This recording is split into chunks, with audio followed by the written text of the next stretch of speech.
What's up everyone, it's your girl Shay here and I'm back with another video for you guys. And obviously from the title of this video you can see that I'm going to be doing a review on the anime movie A Silent Voice. I actually read the manga like a few years ago and I have a review for that also, but I thoroughly enjoyed that manga and finally I was like, I really need to check out this movie. And I really enjoyed it. I did make the mistake of kind of like watching it in public. So at moments it made me want to cry and I couldn't cry because I was in public. But basically A Silent Voice is about a boy by the name of Shoya, who when he's in elementary school, there's this girl named Shoko. And she's a new student starting at his elementary school at the time, and she's deaf, and he picks on her really badly along with a lot of other kids in their class. Shoko ultimately ends up actually transferring schools, and then Shoya actually becomes the brunt of all the bullying. And where it starts you off is with Shoya basically contemplating suicide because he just doesn't have any friends and he just doesn't know where to go from there and how to deal with everything. And basically you see him on a journey and he ends up befriending Shoko again and basically apologizing for what happened before and wanting to be her friend. So it seems like from the movie you see Shoya's journey of making friends and coming to terms with like what he did and understanding like what it means to be a friend and what it means to have friends. Now I will say, while watching this video, I did have moments where like I really felt for Shoko, but a lot of times I really felt for Shoya, and here's why.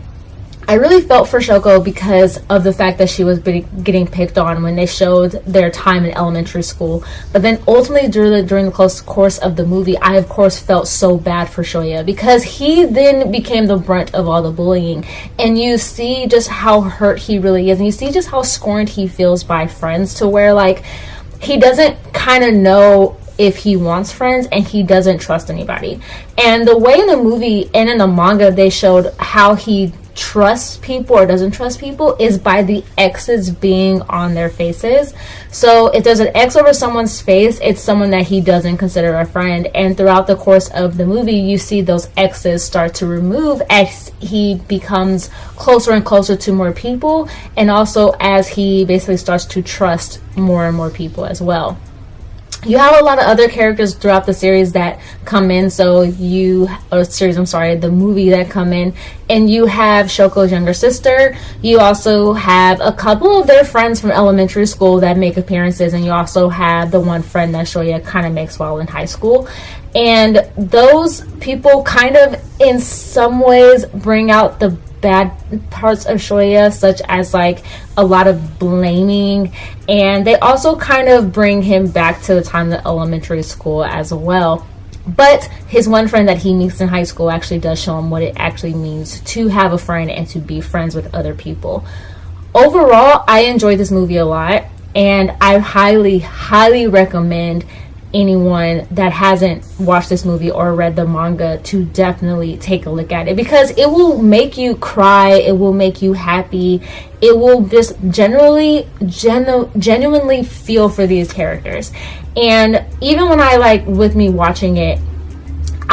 watching it and when it shows them in elementary school, in a weird way I understood why they were picking on Shoko. And it's because as a kid, if you're dealing with someone who's so vastly different from you, and in this case it's because Shoko was deaf, and you don't know how to handle it, especially if it's just changing your entire world upside down. Your classroom dynamic has changed.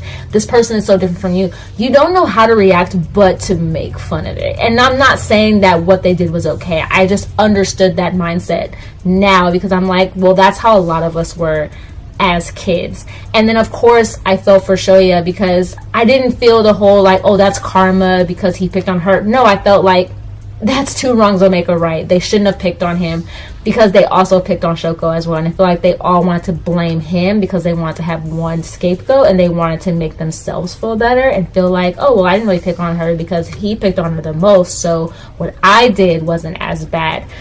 So I just recommend watching it so that you guys can like genuinely feel for these characters and understand where they're coming from. And if you're someone who's older watching it, you will definitely understand and feel what these characters are really, really feeling, because I feel like most of us have gone through moments where someone has like picked on us or like made fun of us, or even some of us who have even been that bully. So definitely recommend watching it. For me, how I actually watched the movie, I actually bought the movie on iTunes. It was $12.99 to buy, and it was definitely worth the $12.99 as well. And I did watch it dubbed just because I wanted to watch it dubbed. I enjoy dubbed, so I didn't care about how I watched it. So I watched it dubbed. I also recommend reading the manga if you haven't read it. I will say that from the manga to the movie adaptation, it was kind of seamless, to be honest. There weren't any like drastic differences that I really saw, and I'm glad they kept in that aspect of the exes, to be completely honest. But I can't really compare the two and say which one is better, because they were both really, really good, and the adaptation was just really just wonderful. Now, I also haven't read the manga in a few years, so my like recollection of it is a little bit choppy, but from what I remember, they did a really, really good job. But overall, I want to know what you guys thought of this movie. I know it's been out for quite some time, so I apologize that I'm so late with this review. It just took me a long time to really figure out how to watch this movie. But yeah, let me know what you guys thought of it by commenting down below if you've seen this movie, and even if you've read the manga, let me know what you guys thought of it as well, because I would love to know what you guys' input is. I do plan to have another video out soon, so I hope you guys enjoy that as well. And that is my video. Of course, like always, I will have links in the description box below to all my social media accounts, my Instagram, my Twitter, and my blog as well, so check them out there. And of course, like always, give this video a thumbs up, subscribe if you haven't already, and click the bell icon so you're notified when I come out with new videos which are every Monday, Wednesday, and Saturday. So be sure to check them out then. And like I always say to you guys, stay positive and be nerdy. All right, you guys.